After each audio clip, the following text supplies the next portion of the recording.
This is the Mid-America PTTC podcast, where we believe prevention is better together, and together we are stronger. I'm your host, Steve Miller. This is episode 57, and in today's podcast, I have the pleasure of speaking with Jerry Moe, whose widely emulated work helping young children and families facing addiction has been featured in award-winning projects by Sesame Street and Communities, Nickelodeon and PBS, and whose passion for kids and deep empathy have routinely moved audiences to tears. He recently retired after 43 years as a child counselor and industry icon who brought hope and healing to thousands around the globe. Jerry spent most of his career with the Betty Ford Center and the Hazelden Betty Ford Foundation, where he was executive director of national children's programs. Moe's empathy, emotional connection to kids, and unwavering hope for them likely stems from his own experiences with a father who struggled with alcoholism, accessed help, and lived his last 38 years sober. Moe is also a cancer survivor, husband, and father of 3 children of his own. Before we get into the content, we would like to thank our funder, the Substance Abuse and Mental Health Services Administration. Quick note, although funded by SAMHSA, the content of this recording does not necessarily reflect the views of SAMHSA. We've got a lot of ground to cover, so let's get started. Welcome to our podcast, Jerry Moe. I'm really excited to have you here today. I've been looking forward to this for the longest time. Steve, thank you for the invitation. And I've been looking forward to it too. Very excited. Well, I've seen you present both on video and in person. And the short introduction that I read there is one of the things that always kind of touched me and impressed me is your capacity to be vulnerable in front of audiences and very real. And I think that that's the kind of connection that I gravitate towards the further I get into my personal recovery and the more that I just get a little older in life. I like the genuineness that comes across when the person, on video or on screen is very real. So I appreciate that. And I'm looking forward to this conversation. The first thing that I always enjoy asking, because I have this curiosity, is what was your path into this work of prevention? Well, what a great question to start with. So the honest to goodness truth is I grew up with this disease, and you made reference to my dad and his alcoholism. So what incredibly challenging and confusing times that was. Driving in the car with him drunk and being scared. Being afraid of the conflict and the tension that was always going on in the house with my mom and dad. There was one stretch of time where there wasn't money for food and not knowing how we were going to handle that. So the times were incredibly tough. And I think, there were also times when my dad's alcoholism would take him away from us. We didn't know where he was.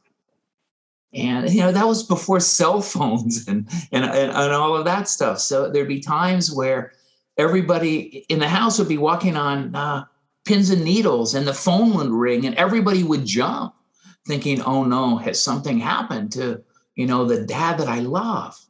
And so, crazy times with that. But the good news is that a miracle happened for me in my family, and that I was intervened on. I was already drinking some and was acting out. The interesting thing is when we have feelings and emotions, either we deal with them or they deal with us. And I was acting out, and there was a behavioral intervention of sorts. And I ended up in Alateen, which is a 12-step program for teenagers who love someone who suffers from the disease of alcoholism or drug addiction. And that literally changed my life. And so I grew up in San Francisco, and going to an Alateen meeting every Thursday night, I had to have someone to drive me. So my mom would take me, and she'd sit out in the car and wait for me for the hour. And in many ways, it felt like being home for the first time in my life with people who understood. And knowing that I wasn't the only one, and being told that it wasn't my fault, helping to explain what was going on in our family. And then, here comes another miracle. My mom decides to go in and start attending Al-Anon, which is for the family members. And she tried it before, but hadn't stuck with it and wasn't sure she needed it, even though my dad's drinking was out of control. And for my mom, it was then needing to deal with her own mother's alcoholism.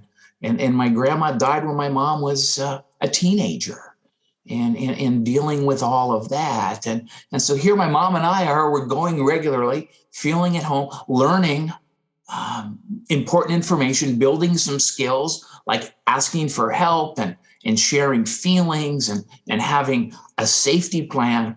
And then the other miracle happened in that my dad, asked for help, and he tried some time before, but this is an insidious disease that takes the whole family hostage. And my dad got sober, and as you said in the intro, for the last 38 years of his life, sober. So all of a sudden, my final teen years were living in a family where there was recovery, and I always loved kids.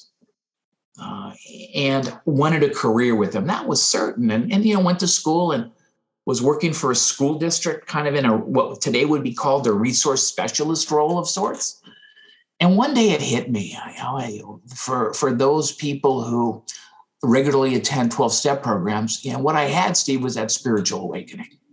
And I was shaving it, and I just started to cry. And I thought, what a gift I'd been given, and how come I got picked in all of this?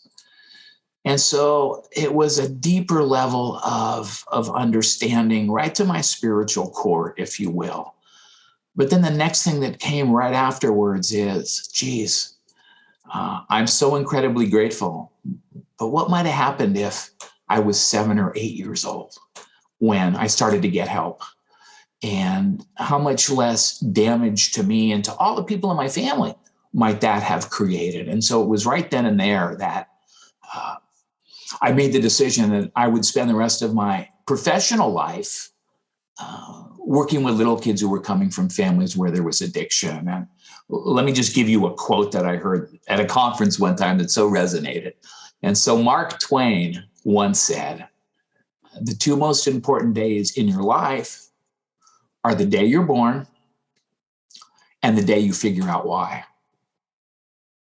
And that was the day I figured out why. So how do we prevent little boys and girls from all the pain and suffering? How can we change the trajectory of their lives? So, addiction and trauma and all the related influences no longer have to be a family legacy.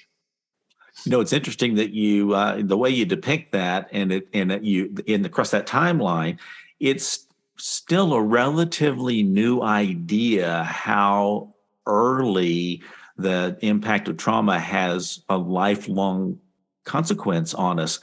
For instance, in the last, 10 years, maybe, the ACEs has really become a very popular terminology in prevention and recovery. But you were kind of talking about ACEs before it had that label. And I kind of wonder if you could talk a little bit about why it is so important that we start with that understanding of the trauma early on, because it not only has impact on preventing other addictions, but it also, for those that maybe are already in recovery, they can come back to that. And maybe that's what it is they can come back to that and find hope or healing. Of course. So Dr. Folletti and Anda, who did the original research that got us ACEs, put it in a nice package where we could look at that in the totality. And now, when we're dealing with boys and girls, to me, it isn't so necessary that I need to give a number like that kid's a 5 and that little girl's a 4. But I need to be aware of what are the issues that go along with addiction, family conflict, mental health challenges. Sometimes there's domestic violence. And we've known for a long time the correlation between addiction and child maltreatment. I remember one time a long time ago, Steve, being a consultant to the state of South Carolina, and they did a 1-year campaign that was really looking at how addiction and child maltreatment, which is a huge form of trauma, how those things go together. And they came up with this slogan that a lot of other states utilized. It went alcohol abuse, drug abuse, child abuse. one thing often leads to another. And so in the name of prevention, in the name of trying to promote healthy living skills, and we have kids with multiple traumas, what I'm always looking at is what are the solutions that we can utilize? What are the things that, and ways, not only the things we do, but how we do them with kindness and respect and with caring, that those things are critical. And again, lived experience certainly was part of informing all of that. If we were to go back and look, my ACE score is 7. And so, what is the outcome supposed to be for someone like me with an ACE score of 7? What's supposed to happen to my mental health and my physical health and my emotional and spiritual health? But then you look back at all of the interventions, finding caring, nurturing adults in my life, at school, with sports, at Alateen, and then getting my mom and dad back as we were all going through recovery, and they becoming those emotional and nurturing and caring folks. In Alateen, learning to identify and express feelings. The deal with childhood trauma is if no one explains things to kids in an age-appropriate way, they make up a story for it all to make sense. But often that story is egocentric because developmentally, kids see themselves as the hub of the universe and everything revolves around them. So how many kids do we have walking around who truly believe it's their fault? And so even when we remove kids from a terrible situation, that what's so important is that police officers and children's protective services and child welfare and even judges know age-appropriate language to use with little kids. That's so important for them, number one, to begin to understand, okay, that's what it is. You've named it, but then giving me a feeling vocabulary whereby I can begin to let this stuff out, hopefully in a room with other kids who are going through the same thing. The irony is we're talking more than 1 out of every 4 kids in America today, Steve, is growing up with addiction. And the sad irony is so many of them think they're the only one. So that learning from each other and then developing, some problem solving and self-care skills to be able to not only deal with what they're dealing with now, but to develop a whole toolbox of skills. So whatever challenges they face the rest of their lives, they can fall back on those very skills. And so ACES really helped bring everything together to see, look at all the challenges here. We can check off boxes here, but then what are the intervention strategies? And how do we get all helping professionals on the same page using that same language? Jerry, we have all been sharing something in common, not just nationally, but globally with the pandemic that we've been enduring for the past few years. And I kind of wonder what you might know about that impact on, children or teens in regards to having to kind of going through that isolation. Is this a unique opportunity to really start sharing this message about healing those traumas from that experience that's happening not only to adults, but certainly to the kids and the teens? Oh, by all means, you look at every problem, you look at every challenge, and you think about opportunity. When we talk about ACEs, in their research, there were 10 they looked for. But there's more than 10 ACEs. Poverty is an adverse childhood experience. Discrimination is. And I maintain that the pandemic is an adverse childhood experience in a number of ways. When all of this hit us out of nowhere and it was no longer possible for us to see kids individually, and we started doing everything virtually, Steve, but the number of phone calls I got, the number of emails, the number of texts that came my way. And think about it from a kid's point of view, especially those living with active addiction. That now they are a prisoner of this very environment, which is a huge issue in their life to begin with. And they're cut off from so many of their support systems. They're not going to school. They're not playing sports. Can't even go worship if that's a protective factor in their lives, or to do the fun things. So, a huge problem. And I think one of the gifts was it made everybody pivot. And so the use of virtual services. And come on, I'm an old dog. And can you teach an old dog new tricks? Maybe, but I'd rather work with a puppy. So come on, I have this bias about meeting individually. But the virtual stuff has been really, really, really important. And the number of kids, even children growing up in families where there was recovery now, the kind of calls or the kind of messages I would get was, I have never seen my mom so stressed out. Is she going to relapse? Because there were money issues and there were job issues and all different kind of things. But I think the other part of it, Steve, is that it forced everybody to slow down.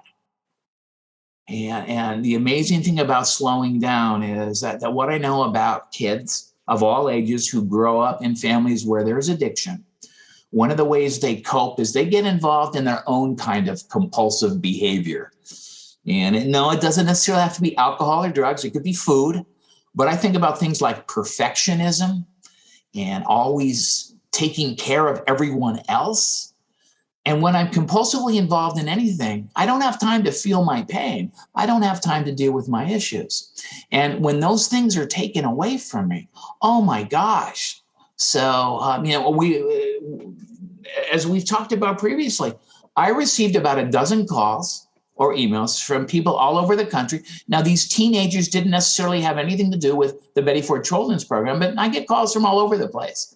And it was from parents or grandparents. And in this instance, looking for therapy and treatment services for their adolescent girls who, in the pandemic, isolated from support systems, it's hard to act compulsively, started to remember, a pretty horrible childhood trauma.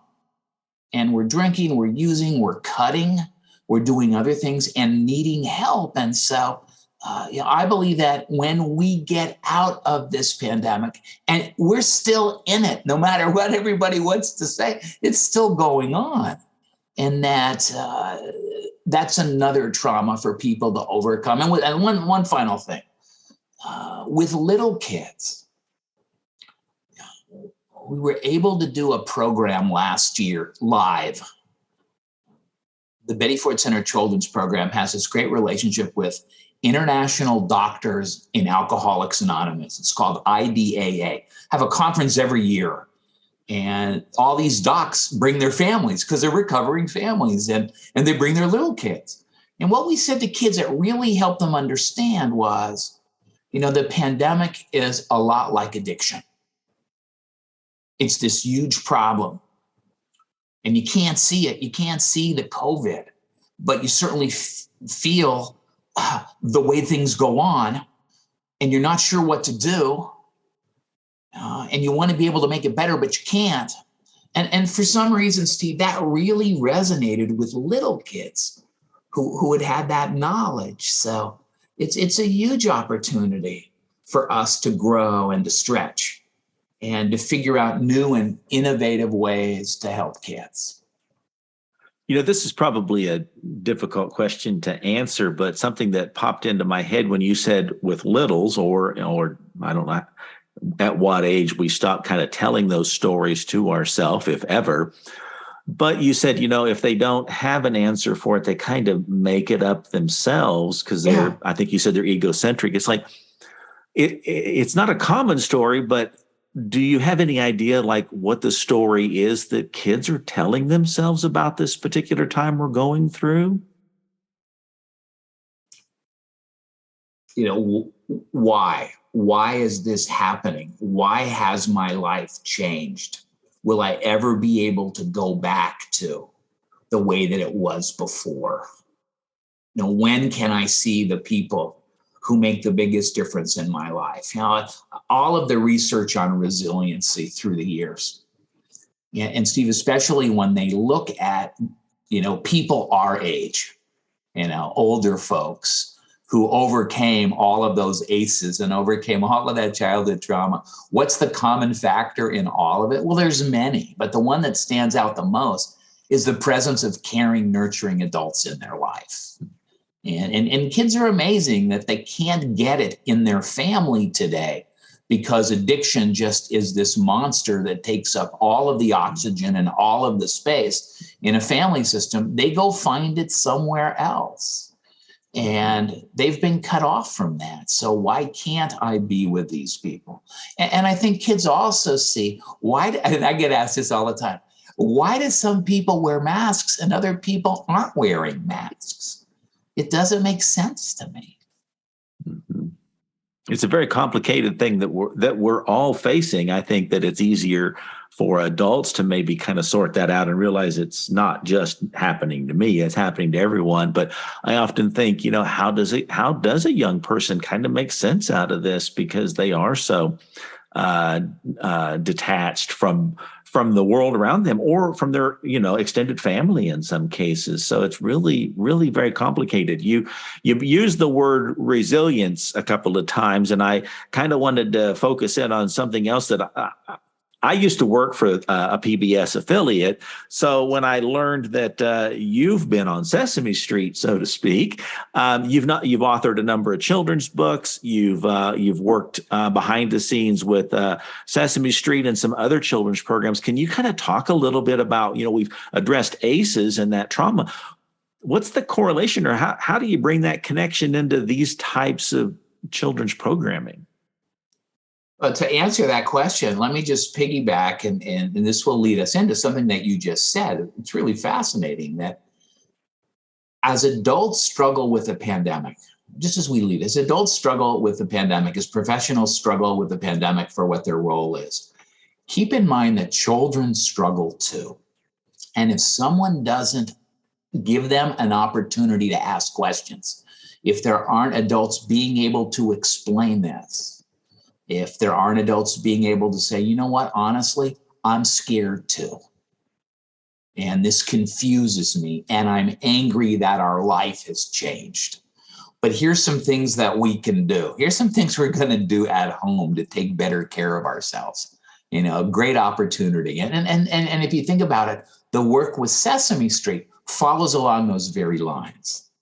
In that, Sesame Street, oh gosh, in about the last 5 or 6 years, Steve, they created Sesame Street in communities, which is a part of Sesame Street. And what Sesame Street, who are brilliant, by the way. I mean, I'm just in awe of being around the professional folks at Sesame Street. Not only the way that they love and adore children and look out for them and want to keep them safe. That's certainly part of it. But the realization that, Sesame Street, we can't just teach numbers and letters and shapes and sizes and colors. We got little kids who are dealing with emotional trauma, and we're going to address that. And we're going to do it in an age-appropriate way. But what we'll make sure that we do is threefold. There will be resources specifically for kids. But we'll have resources for their family members, for their parents, for their caregivers, kinship family, grandparents. Mrs. Ford at the Betty Ford Center told me one of the first times that I met her, she says, this children's program that you're creating, Jerry, never forget that helping children is great, but helping those who are raising those children are what really makes it, stupendous. And Sesame Street did that. But Sesame Street also, in this project, focused on professionals, and gosh, if I'm working preschool, if I'm after school in a rec program, if I'm in after school in a study group, I've been trained to do my job. It doesn't necessarily mean I know anything about what addiction is. And maybe it's touched me. Remember, 1 out of 4, 1 out of 3, somewhere in between there. And maybe I've been touched, so I've got my own blinders on about it. And so here are some resources where real simple interventions that you can use that can make a difference. And so what happened was I had no idea this was going on, Steve. I had no idea. Sesame Street keeps these things really quiet. They've done initiatives on foster care, on being new to America for kids who are immigrant children. They're doing something on gun violence now, foster care, homelessness, and teaching other kids to be caring and empathetic for kids that are going through these situations. But they reached out to me, and I'm thinking, who's messing with me? That's cool. Don't pick on the children's counselor, man. You don't get my hopes up. But truly, so we're talking. And in all of their research, and they do a ton of research, they found an activity that they thought was fun, that was simple, and that was engaging. And it just so happens it was an activity that I created over 35 years ago, which just blows me away. I mean, I was just blown away. And then they say, could we use this? What's it going to take? And I said, it's yours. Are you kidding me? What a thrill. And that activity, just so the listeners can know, it's called the 7 C's, not SEAS, not those C's, but the 7 letter C's. And it goes like this. I didn't cause it. I can't control it. I can't cure it. And that it could be many different things. It could be mental illness. It could be the fact that my parent died from cancer last year. It could be the fact that we're moving away or my parents are getting separated. Those first 3 C's, I was actually taught in Alateen. That's where those first 3 C's come from.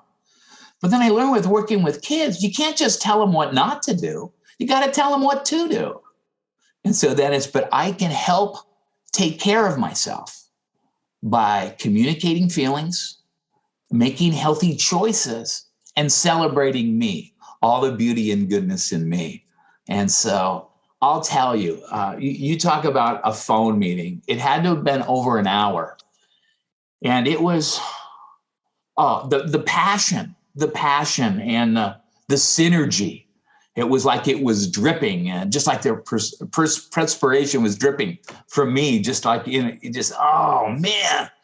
And then what happened? The folks at Sesame Street, and they wanted to know the story and all of my work through all the years. And then they said, "Hey, would you help us on these scripts? We're writing some scripts. We're going to film. We're going to film this little girl, Carly. And Carly's story is she's 6.5, and her mommy's coming home from treatment soon. In another segment for another project, Carly was in foster care. Why? Because mommy had no one to watch her when she needed to go to treatment. And for treatment today, how many women have to make a choice between getting sober and taking care of your kids? Why we don't have more treatment centers that children can come with their moms? It makes no sense to me. All other story. And then they said, we're going to make a digital storybook. Would you help with that? What do you think about it? And we went back and forth on all of this stuff. I'll tell you one of the things, and we can move on, but I'll tell you one of the things that we went back and forth, and they really listen, and they're kind and respectful. But I kept, because they wanted to call it the substance abuse initiative. And I said, Carly's mommy isn't a substance abuser. Carly's mommy is addicted. She has no choice. And so people don't go to treatment because they're abusing substances. People go to treatment because they have this, cunning, powerful, and baffling disease. And they listened, and we worked together. And I wrote a couple of articles that's on the site. One for professionals, how to interact with little kids, how to change a child's life without ever necessarily even mentioning the word addiction, just by your caring and the comfort that you could provide. And I wrote something for recovering family members, people in early recovery, how to rebuild trust. And so one of an incredibly significant accomplishment that they would find something that I did so long ago and see that it still had value today, so much so that, that's the centerpiece of this whole initiative. And actually, because they do an initiative and they do it incredibly well, and then they let it go. But this initiative, again, 1 out of 3 people of all ages across America, I think the number of people that got a hold of me and said, where was Carly when I was a little kid? Mm-hmm. Oh, that could have helped me so much that actually Sesame Street went back into the studios end of June and taped a new segment with Carly, talking about what she's learning in her group, with other little Muppets who have addiction in their families. And she talks about safe people. Who were the safe people in their life? Language that we use with little kids. So it just an extraordinary opportunity and something that I'm incredibly proud of. Yeah, that's wonderful. That's touching, and I'm not ashamed to admit it, but I'm a grown man and I love watching Sesame Street. So I hate to put you on the spot, but who's your favorite Sesame Street character? Oh man, that's hard. That's almost as difficult as asking me which one of my children is my favorite child or which one of my grandkids. I mean, when I was on set at Sesame Street, and when we were filming, Carly was with Elmo, so meeting Elmo was really cool, and being right there and watching it being filmed. How fun. The Muppeteer that does Big Bird was there, and met him, but he was not in costume or in character that day. And come on, throw in a little Cookie Monster, of course. That usually gets sometime early afternoons most days. That is great. Well, I appreciate you being here today. This has been a great conversation, and you've had an interesting life. You've certainly got a legacy that you left behind through your work with Betty Ford, and certainly with other entities nationally, if not globally. But I'm going to put you on the spot again. What do you think is your greatest achievement, Jerry Moe? Wow, Steve, what a challenging question. And I'm in semi-retirement now. And so, I'm still working a little bit on a few projects that have such meaning and such potential to reach, large audiences. So there's a part of me that might say, I'm not sure if I've achieved it yet. I'm not sure. Maybe it's to come, but who knows about that? I think the most important thing is just the difference that you see in kids' lives, the difference to be a part of that. And there's many factors that go in, in the work that we do with prevention. I feel like we plant a lot of seeds and we water them as much as we can, and we try to get rid of some of the weeds as we can, but then it's really out of our hands. And so when I hear back from children who are now adults, and the fact that I retired from the Betty Ford Center at the end of last year, there were a number of adults, who I worked with as kids that came back and said thank you. And let me just give you one of those. So during the pandemic, I still worked at the Betty Ford Center every day. There were some of us that worked virtually, and I was always on campus. And I'm working, I think it was the 4th of July. I remember the day. It was a holiday day, 2020. And I get a call. And it was from a gentleman who I had worked with at the first treatment center that I worked at, Steve, Sequoia Hospital, Redwood City, California. Back in late 70s and through the 80s, almost every hospital had a treatment program. It was one of the few things that back then that could make money, just a small treatment program. And a lot of people got well. And this guy, had this ritual every year on his sobriety date to call me. And he called me and he said, 38 years today, Jerry. I want to thank you. You played a significant part. And you helped my daughter, Sandy, who was 10 years old, and she's here right now with me. And he hands the phone to Sandy, and Sandy doesn't want the phone. I think Dad just did that on a whim, and we talked for about 10 minutes, and she told me about her life, and she's got a couple of little kids who her dad. Who adore her grandpa, who adore her father, who's their grandpa. And we were getting ready to get off the phone. And I said, tell me, it's been a long time because, Sandy's 48 years old. That's how old she is. And I go, what do you remember about the children's program? And she said, well, just a couple of things. I remember when we all had to carry that heavy bag of rocks which is a nice metaphor that we use for all the feelings that we carry and all the problems and secrets and letting those out. She says, I remember we played the addiction game. And the addiction game is a game where we teach kids how to separate the person they love from the disease that consumes them. So one of us plays addiction. And she goes, but to be honest, what I remember the most is how much you cared about us.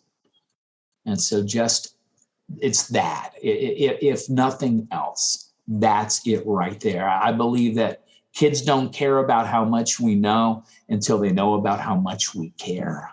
And kids of all ages, Steve. And that, when you are a survivor, when you have that early childhood trauma and you have multiple ACEs, I think you learn, some better than others, but you learn who's safe and who's not safe. And you look for those caring, nurturing adults, and being able to do that for so long. I mean, that's a gift too. I think that sits with me. And that being able to pay forward, all of the people that helped me grow up and to give me accurate information about this disease, listen to, all of the stories and the feelings, and give me some skills and some tools, and give me hope. Because where are we without hope? Absolutely. Well, now, before we get away, I'm a big believer in the paying it forward. And so I wondered, what's a something or some things that you would like our audience to know, or more importantly, for them to do? Well, let me offer two things, because I always want to offer resources.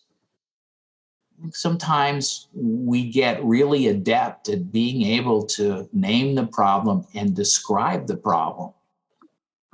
But we're not always as good as finding resources and things that work. And to me, that's the heart of prevention.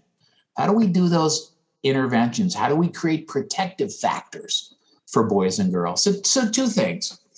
One is, for all of you listening, if you'd like, go to the site, Sesame Street in Communities.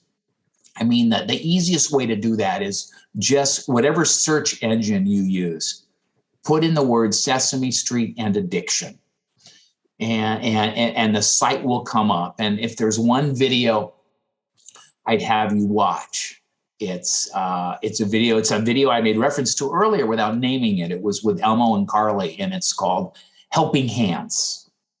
I think it's the spirit of prevention is conveyed in the message that's provided there. And it's actually the first time Carly has ever told anybody about mommy's problem, which is huge.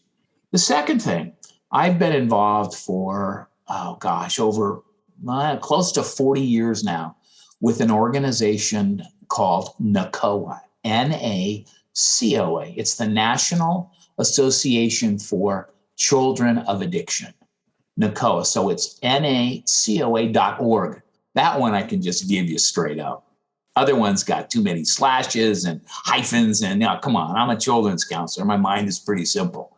But NACOA.org, and there's two things there that you'll find under resources. One is called a kit for children, a kit for kids. And guess what? It's free and it's downloadable. I contributed to that. You'll find the 7 C's in that booklet. And the other one is a kit for parents.